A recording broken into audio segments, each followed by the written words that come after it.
things on your behalf exactly as you wished. Attorney Strauss went on to explain other aspects of durable powers of attorney and also the use of trusts.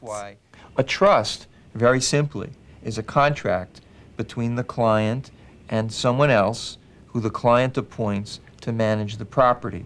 It's a kind of formal, more formal power of attorney. It's a real agreement. And the trustee holds the ownership of the property for the benefit of the client in accordance with the rules that are spelled out in this trust contract. Now, not all clients need a trust, and sometimes it isn't economic to pay the fees to have one prepared, but occasionally it is something that could be useful.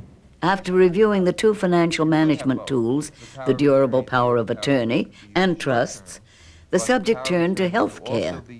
How do I handle medical concerns to be sure that if I'm not able to act for myself, that the right decisions are made? Here, we need to talk about two documents: the medical health care power of attorney, a separate power of attorney where you will delegate the right to someone else to make health care decisions for you when you are not able to act and express your own wishes. And the second important document is what is sometimes called the living will. I like to refer to it also as a health care declaration.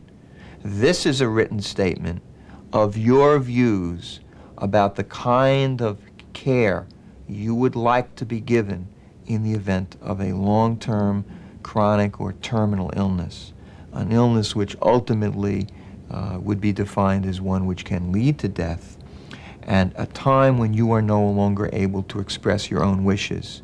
We want you to tell us now your attitude about very specific kinds of events that could occur, so it's your wishes that can be carried out.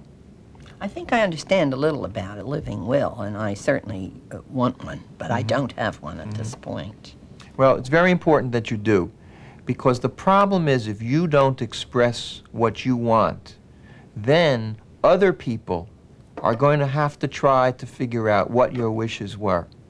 And sometimes they're not right about what your wishes were. The living will doesn't necessarily have to say what it normally is intended to say, which is, I don't want to be kept alive under certain conditions. You may say, I want to have everything attempted, but at a certain point, certain things can be discontinued. You have great flexibility in expressing your wishes.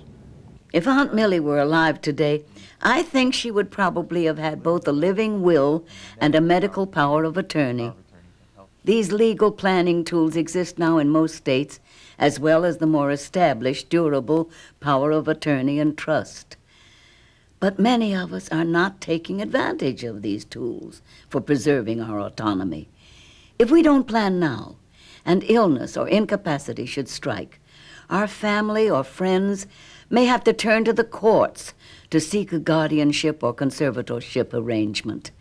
That can be costly, time-consuming, and emotionally trying. My Aunt Millie is not here today, but you are.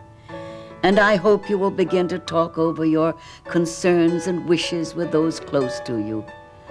Then take the needed steps to plan for those lifetime decisions to preserve the personal autonomy that is yours by right. It's in your hands.